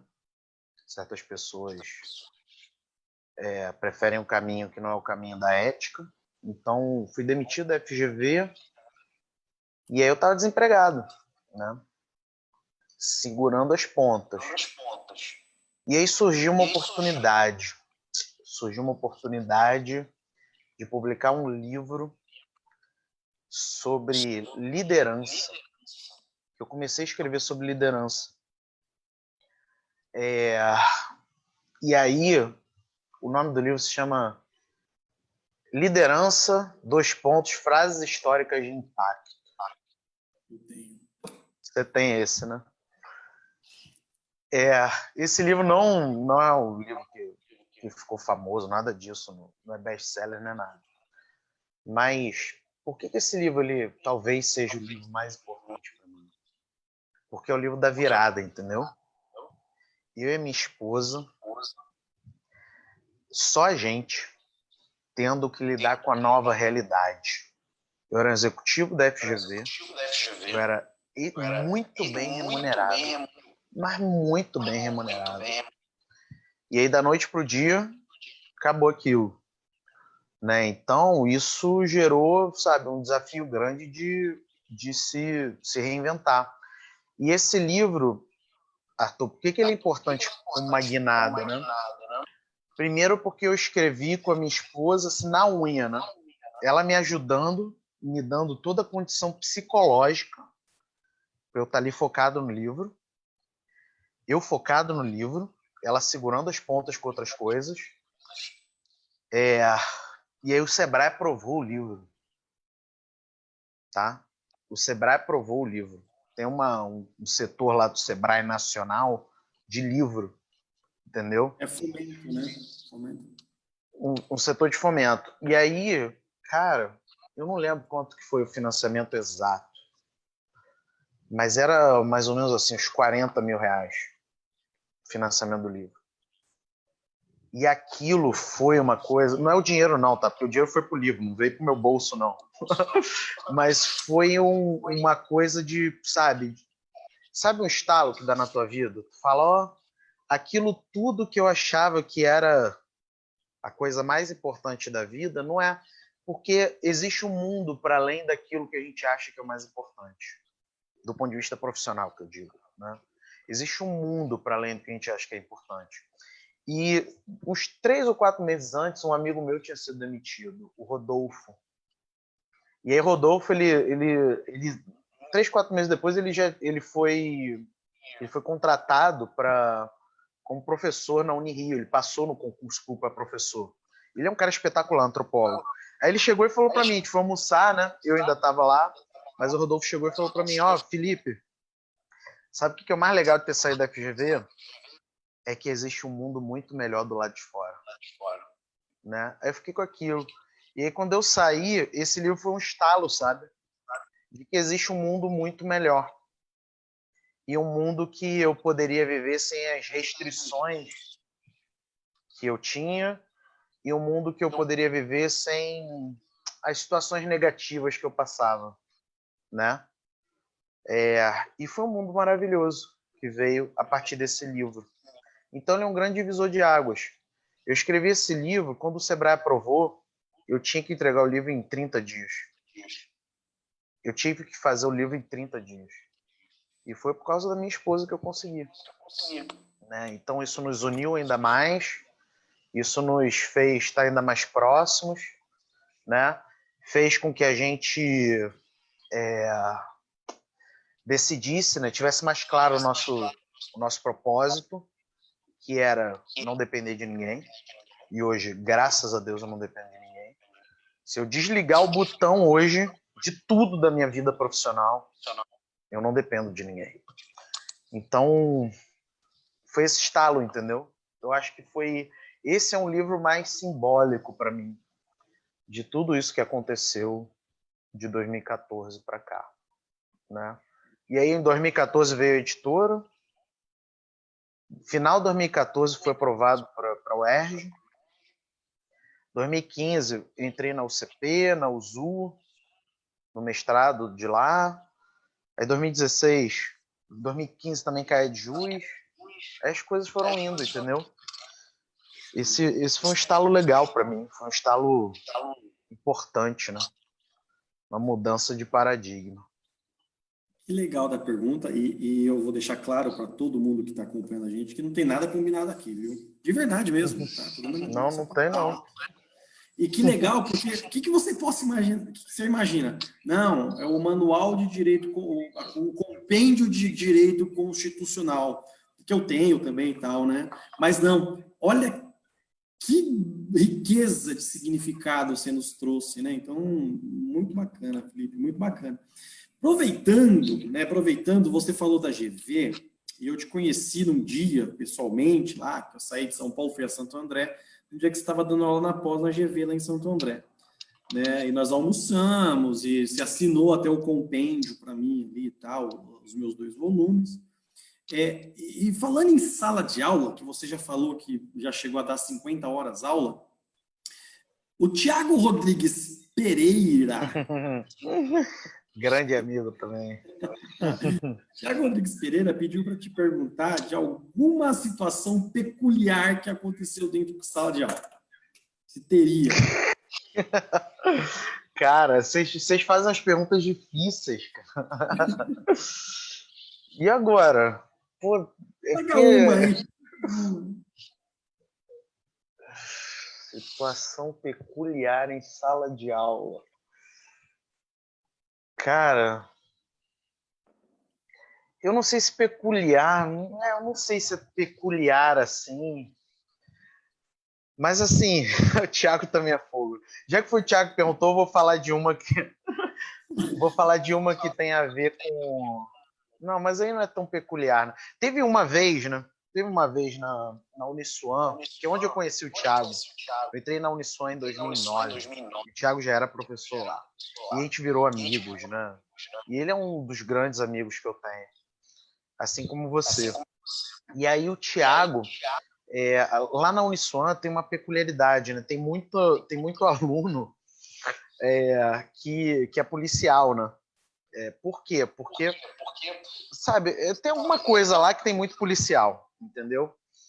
E, assim, policial no Rio de Janeiro tem que andar armado, mesmo que seja para assistir aula, né? Policial no Rio de Janeiro tem que andar armado, mesmo que seja para assistir aula, porque não é mole, não. Eu respeito muito quem é policial aí, que, sabe, é viver na tensão o tempo todo. E aí, eu tava entregando vista de prova, né? Tava entregando vista de prova. E aí o cara entrou na sala, né? Um aluno desses lá. Aí o aluno chegou, né? Aí entreguei a prova para ele. Aí ele, sei lá, tirou uns 3, 4, não lembro quanto foi, mas tirou nota baixa. Aí entreguei a prova, falei o gabarito, e aí chegou na hora do pedido de revisão, né? Ele chega para mim, levanta assim a arma. Quer dizer, eu tô assumindo que era policial, não sei se era, né? De repente não era. Tá? Ele chega para mim, levanta, só mostra assim. Professor, o senhor sabe que tem jeito para tudo na vida, né? Menos para morte. Como que a gente pode resolver essa parada aí? Cara, eu acho que foi Deus que chegou e falou para mim, né? Faz isso, porque hoje pensando, eu não sei por que eu reagi assim, né? Eu fingi que não via a arma. Eu cheguei e falei, cara, fala aí, qual é a questão? Qual é a questão? Aí o cara veio falar, eu falei, é o seguinte, ó, o gabarito é esse, mas vamos fazer uma parada? Vamos conversar com o coordenador, porque todo aluno meu tem direito de recorrer. E eu defendo o direito de recurso até o último minuto. Então, de repente, é a minha visão sobre o assunto. De repente, é a minha visão sobre o assunto. Mas tu recorre e vai dar tudo certo lá. Vai lá pro coordenador. Vai lá para coordenação. Eu não sei o que aconteceu, mas foi persuasivo. E o cara foi lá para coordenação. Aí ele recorreu e tal, mudaram a nota, né? E tchau, pô. Eu não ia ficar discutindo com o cara. Mas, assim, foi uma coisa bem pitoresca, digamos assim, que aconteceu. Né? Mas na hora eu não sabia como reagir. Depois eu aprendi que eu sou bom de reação, tá? No geral, para essas coisas surreais, até que eu sou bom de reação. Né? Mas foi Deus que falou, ó, vai por aí, né? Mas eu fingi que não vi. Então, aí o cara sentiu que eu estava jogando com ele, do lado dele, ele não insistiu, né? Mas era brabo. Nessa época, inclusive, porque eu dava aula em Bom Sucesso, dava aula em Campo Grande, dava aula em Vila da Penha. Assim, eu com frequência peguei tiroteios, né? Eu morava em Jacarepaguá na época, né? Na freguesia. Então, eu passava por muitos bairros, né? Jacarepaguá também não é o lugar mais pacífico do mundo, né? Então, era bem desafiador para mim. E era aula, gente, assim, sexta-noite, quinta-noite, sábado, né? Era punk, mas eu era feliz.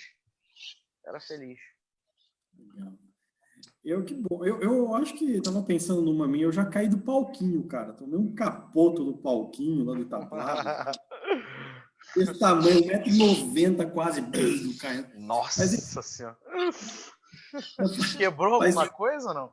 Não, foi engraçado. Eu comecei a rir e fiquei sentado no chão, mas enfim. Uhum. Felipe, partindo já para finalizando, eu guardei uma questão importante da professora Roseni.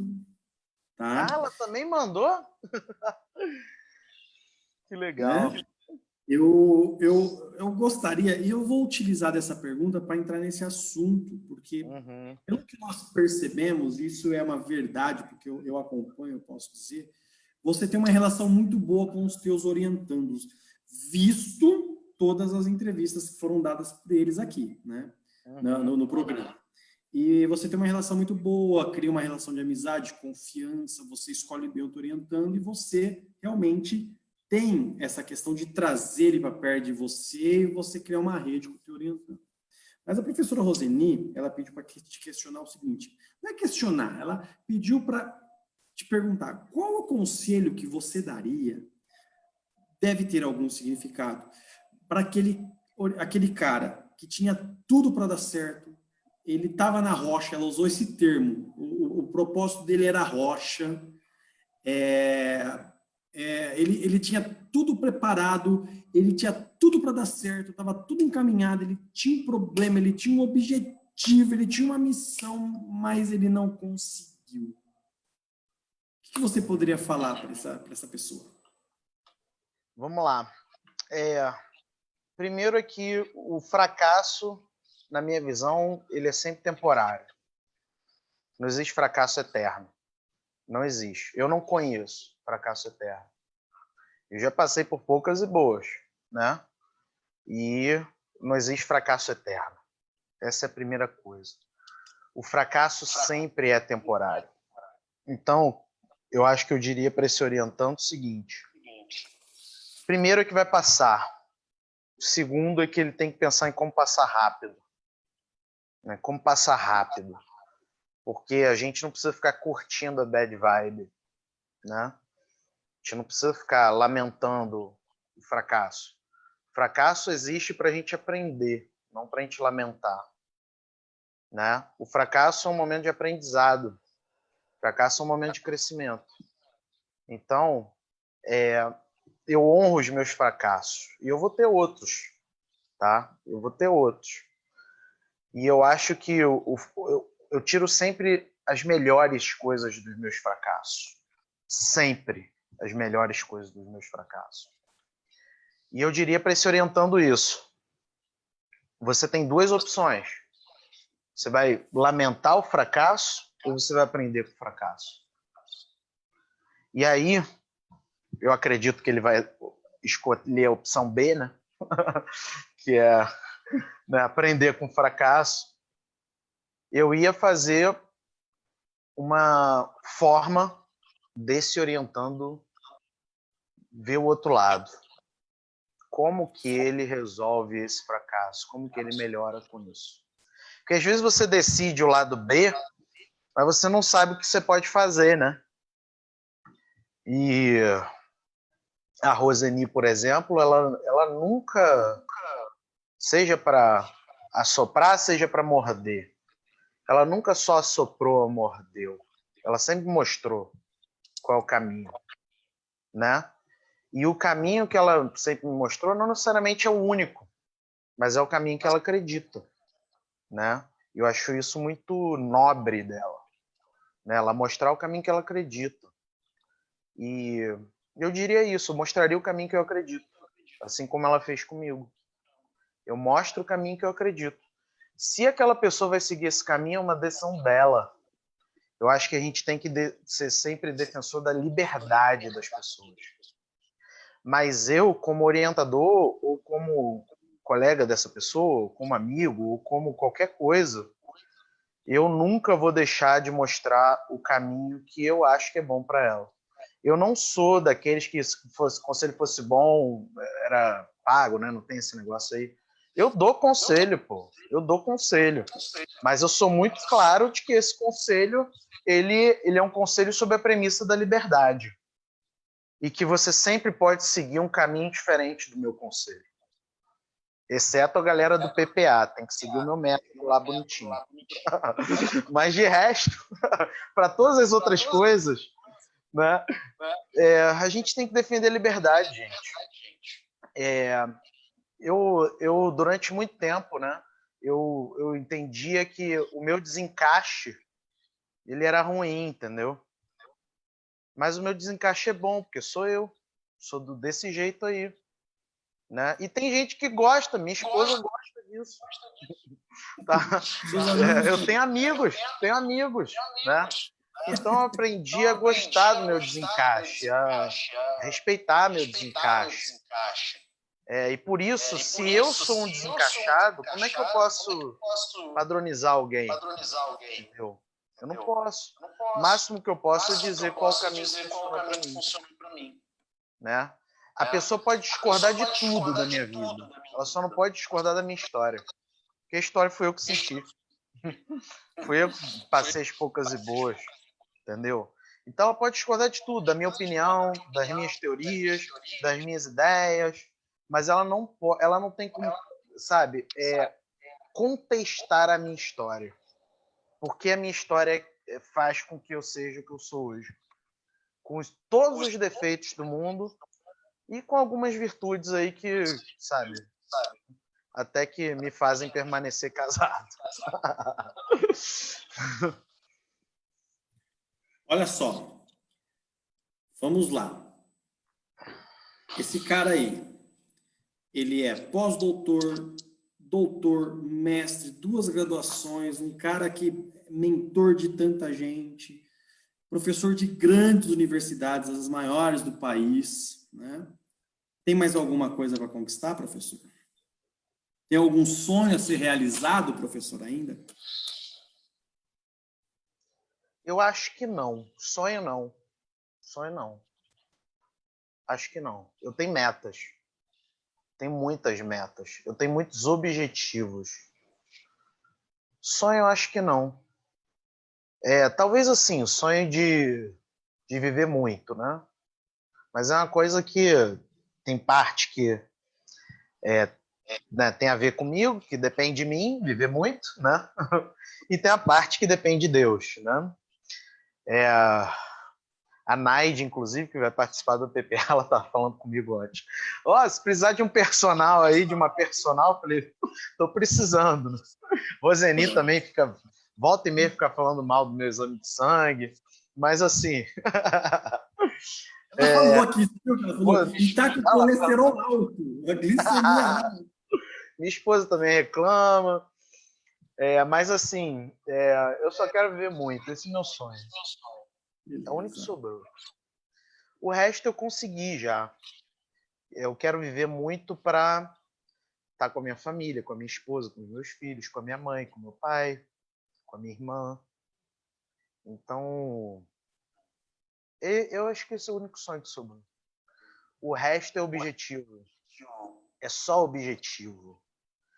E aí, quando você tem objetivo, tá tudo bem se você não atingir. Tá tudo bem se você não chegar.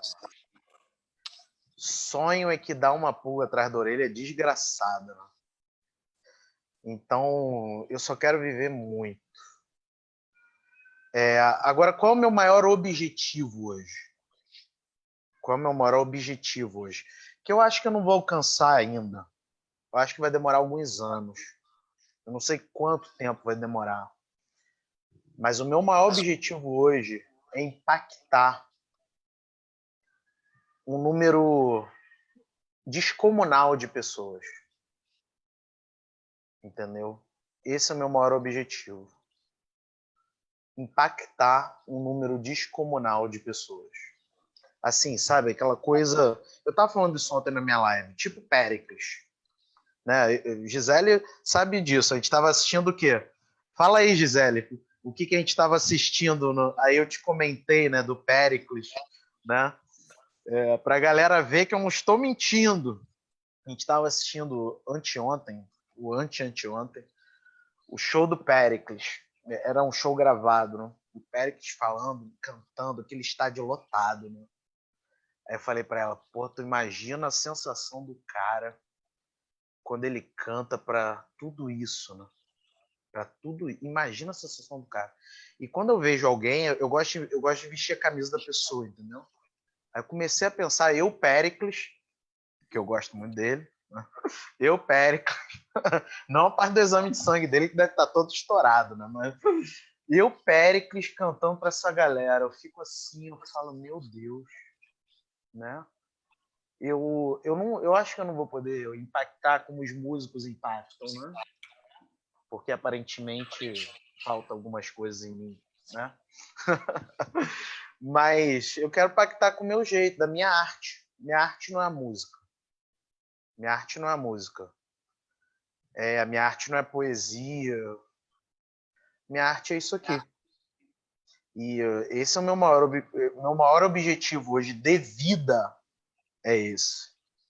E eu acho que eu nunca vou chegar e vou poder dizer que eu alcancei esse objetivo. Eu nunca vou poder chegar e dizer isso. Eu acho, né? Hoje, olhando, eu acho que eu nunca vou conseguir chegar e falar, pô, agora sim, eu dei um show estilo Péricles com a minha arte. Não sei, acho que eu não vou. Mas talvez seja bom, porque é isso que eu vou fazer incansavelmente, né? Tenho a te dizer que são metas e objetivos legítimos e um sonho muito bonito, meu amigo.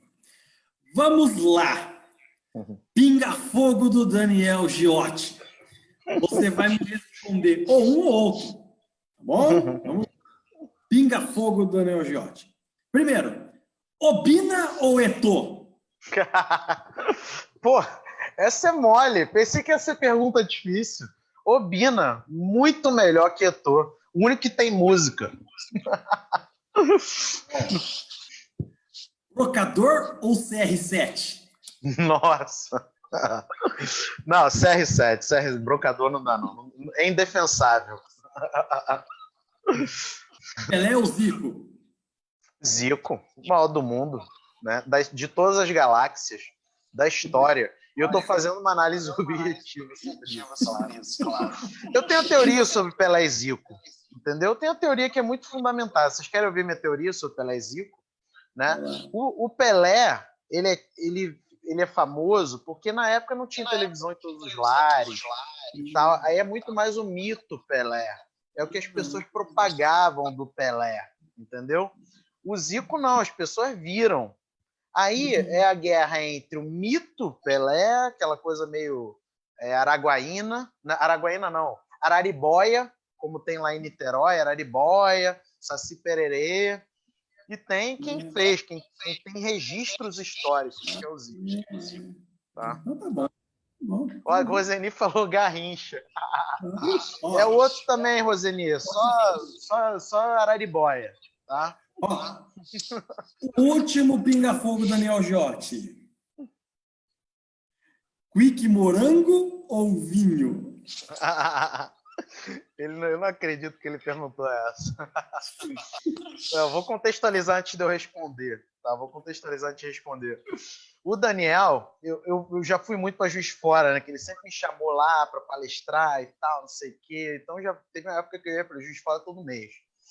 E aí eu ficava na casa dele, né? Só que em Juiz de Fora tem um costume lá, não sei quem é que Juiz de Forano aí, tem um costume, as pessoas não jantam antes de meia-noite, entendeu? Então, tô morto, eu durmo cedo, tá? Eu durmo cedo. Eu e minha esposa, a gente bota os moleques para dormir, vai ver um seriadozinho e capota, tá? Então, durmo cedo. Aí chega em Juiz de Fora, o cara quer me jantar 2 horas da manhã, entendeu? Aí eu falei, pô, não dá. Aí pede vinho e tal. Eu não aguento, não. Eu gosto de dormir cedo. Então, a parada é a seguinte. Ele ficava me zoando que eu não ia tomar vinho, que eu ia tomar Nesquik de morango, tá? Mas respondendo. Em Juiz de Fora, Nesquik de morango. É que o Daniel demonstra, né? Eu creio que sim. Você é elegante, fino.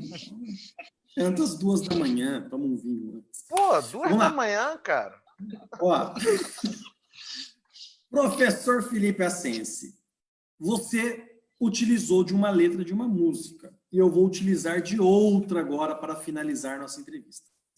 Eu ia colocar aqui, eu ia pegar o violão, eu desisti, eu vou só recitar. A música se chama Se For Preciso, a Gente Volta, de uma banda chamada Resgate, que eu escuto desde a minha adolescência, uma banda paulista, os paulistanos lá do Ipiranga. A gente volta, hein? Se for preciso, a gente volta. Saquem a letra. Saquem a letra.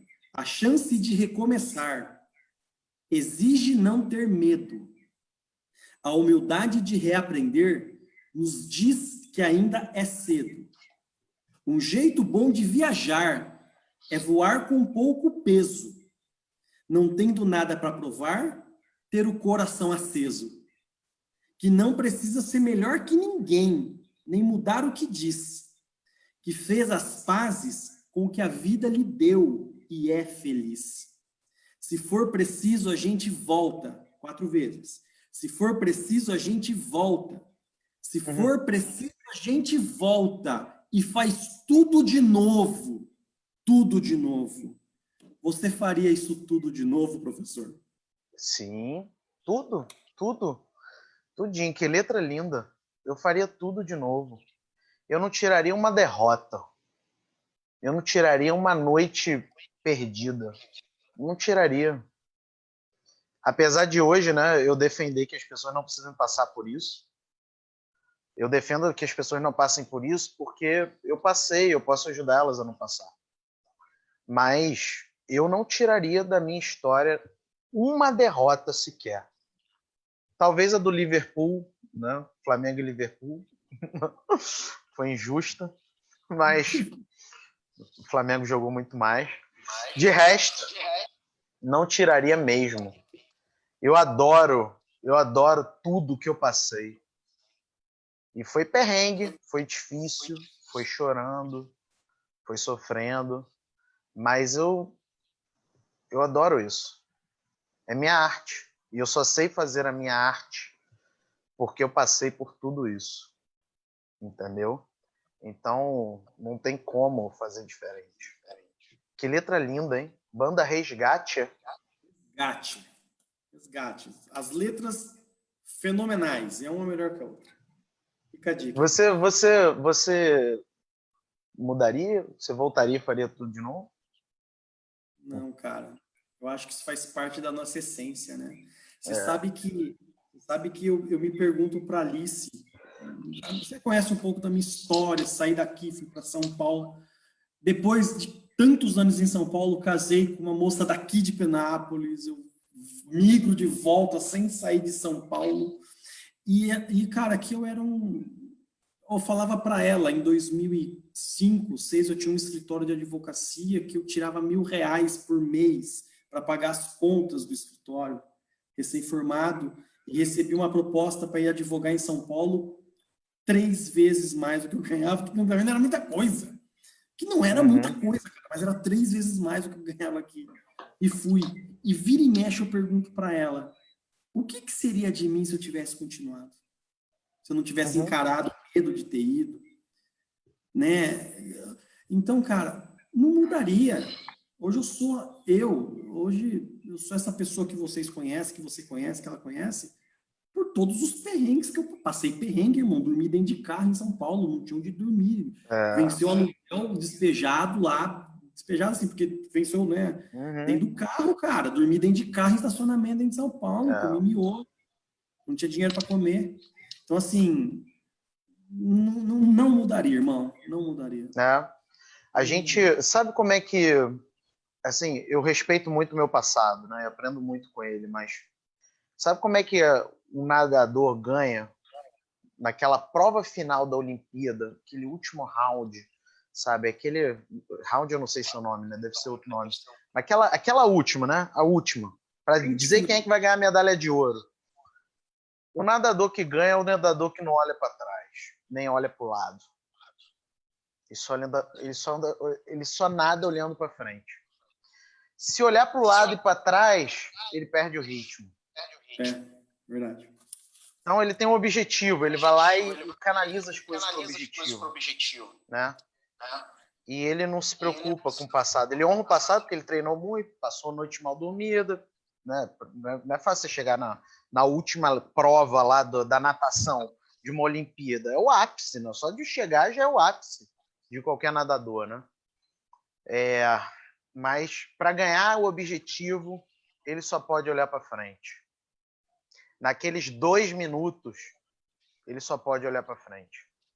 Então a gente tem que honrar nosso passado, tem que saber de onde a gente veio, mas quando é para o objetivo, a gente não pode ficar lamentando o passado. A gente tem que tirar as lições que a gente teve e cair dentro. Cair dentro. É honrar o passado. E eu acho que entendo que a letra é isso. Se for preciso, a gente volta e faz tudo de novo. Com Ou seja, certeza. você não se vergonha de quem você é. Você fez porque você tinha que ter feito. Ou seja, fazer tudo de novo é honrar aquilo que você fez, né? Porque é a perspectiva de fazer de novo e que o que você fez não foi errado, né? Sim. Não, eu tô até pensando nisso, né? Assim, eu não me lembro de ter visto, sabe, um outro papo assim, que a gente fica nu, entre aspas, né? Assim, não me lembro, né? Isso é muito legal. A gente dentro da academia tem que discutir mais isso. Dentro da academia todo mundo perfeitinho, né? Todo mundo perfeitinho, todo mundo virtuoso, todo mundo defensor da moralidade. As pessoas não ficam nuas, né? É verdade. Falta É. humanidade. Vamos fazer mais isso aí, vamos fazer mais isso. Vamos. Então, cara, quase 2 horas de entrevista. Que coisa. Nossa. Eu quero agradecer. Você não me matou, graças a Deus, estou aqui. Agradecer a todo mundo que ficou com a gente até agora, né, Felipe? É uma dádiva, uma honra. Muito obrigado. Agradecer a cada um dos nossos amigos que me atenderam gentilmente, com seus questionamentos para tornar mais interessante a nossa conversa. E eu queria, em nome de todo mundo que está aí do outro lado, te agradecer por abrir o teu coração, tua casa, tua vida, né? Mostrar quem você é. A gente já conhece, mas é legal esse desdobramento, como você mesmo acabou de citar.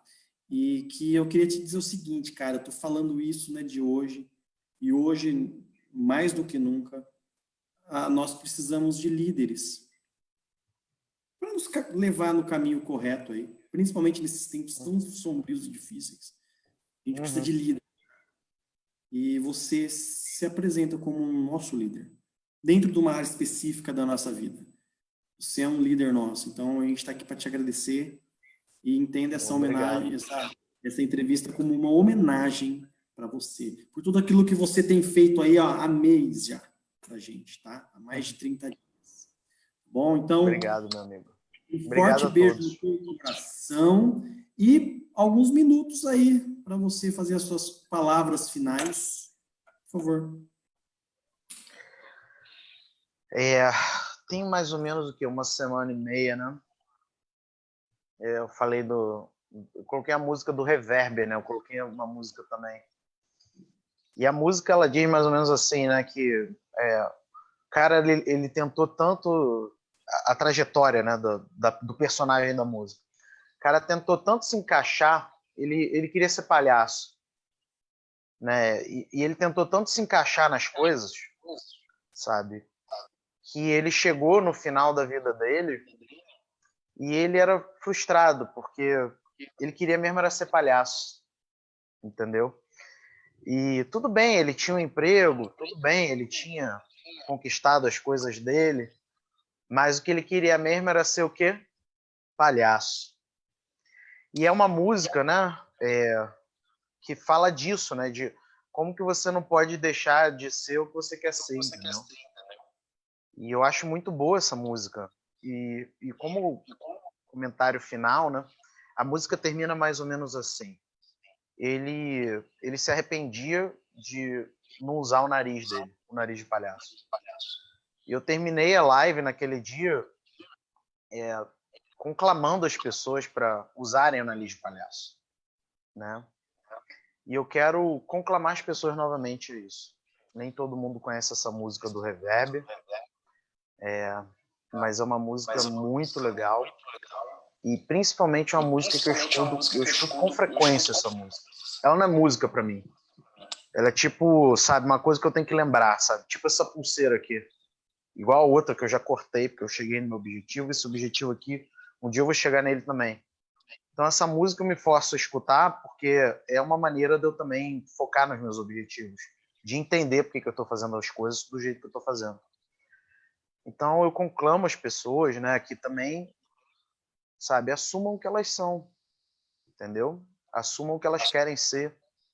E alcancem seus objetivos para isso. Não vivam uma história de outra pessoa. Não vivam a história do seu orientador. Não vivam a história do seu professor.